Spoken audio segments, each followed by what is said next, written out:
প্রধান উপদেষ্টাকে হঠাৎই ফোন দিলেন মার্কিন পররাষ্ট্রমন্ত্রী। আলোচনা মাত্র 15 মিনিট, কিন্তু ইঙ্গিত অনেক গভীর। যুক্তরাষ্ট্রের শীর্ষ পর্যায় থেকে এমন যোগাযোগ কি শুধুই সৌজন্য, নাকি সামনে আসছে বড় কোনো কূটনৈতিক বাঁক? কি নিয়ে এই আকস্মিক আলাপ, কি বার্তা দিলেন রুবিও? বিস্তারিত জানাচ্ছেন ইশতিয়াক হোসেন। যুক্তরাষ্ট্রের পররাষ্ট্রমন্ত্রী মার্কো রুবিও এবং বাংলাদেশের অন্তর্বর্তী সরকারের প্রধান উপদেষ্টা ডক্টর মোহাম্মদ ইউনুসের মধ্যে সোমবার অনুষ্ঠিত হয়েছে একটি ফোন আলাপ, যা দুই দেশের দ্বিপক্ষীয় সম্পর্কের নতুন দিগন্ত উন্মোচনের ইঙ্গিত দিয়েছে। বাংলাদেশের স্থানীয় সময় 7টা 30 মিনিটে শুরু হওয়া ফোন কলটি ছিল 15 মিনিট দীর্ঘ, আর দুইজনের আলাপ ছিল উষ্ণ, সৌহার্দ্যপূর্ণ ও গঠনমূলক। এমনটাই জানিয়েছে প্রধান উপদেষ্টার প্রেস উইং। ফোন আলাপে দুই দেশের মধ্যে অর্থনৈতিক অংশীদারত্ব আরও গভীর করার অভিন্ন অঙ্গীকার পুনর্ব্যক্ত করেন মার্কিন পররাষ্ট্রমন্ত্রী ও বাংলাদেশের প্রধান উপদেষ্টা।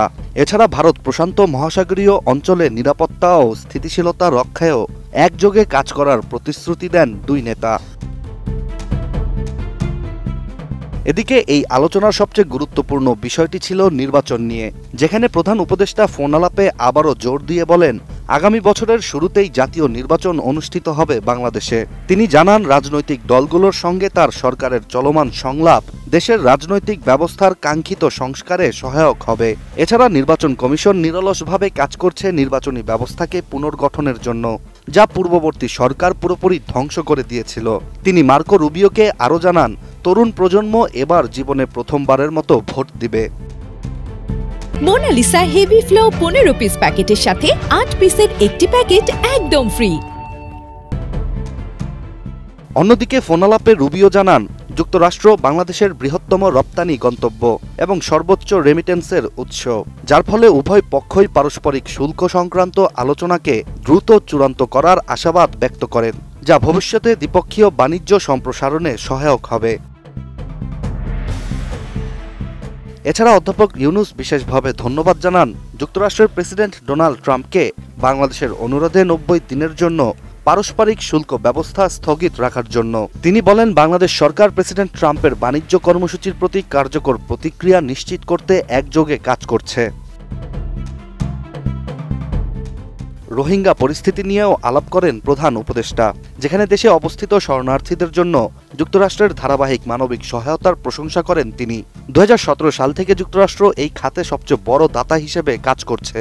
তিনি বলেন রোহিঙ্গা সংকটের টেকসই সমাধানে তাদের স্বদেশে প্রত্যাবাসনের সম্ভাবনা এখন আগের যে কোনো সময়ের তুলনায় সবচেয়ে বেশি উজ্জ্বল। ফোন আলাপে দুই নেতা আঞ্চলিক ভূরাজনৈতিক প্রসঙ্গেও মতবিনিময় করেন। ভারত প্রশান্ত মহাসাগরীয় অঞ্চলে শান্তি ও স্থিতিশীলতার গুরুত্ব এবং প্রতিবেশী দেশগুলোর সাথে বাংলাদেশের সম্পর্ক জোরদারে উভয় দেশের আগ্রহ ব্যক্ত করা হয়।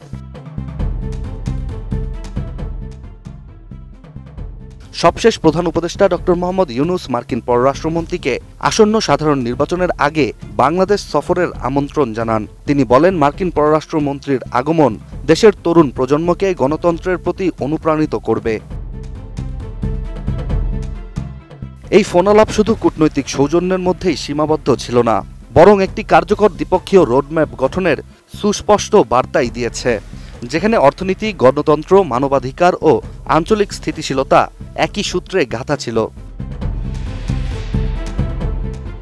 Ishtiaq Hossain, ATN news.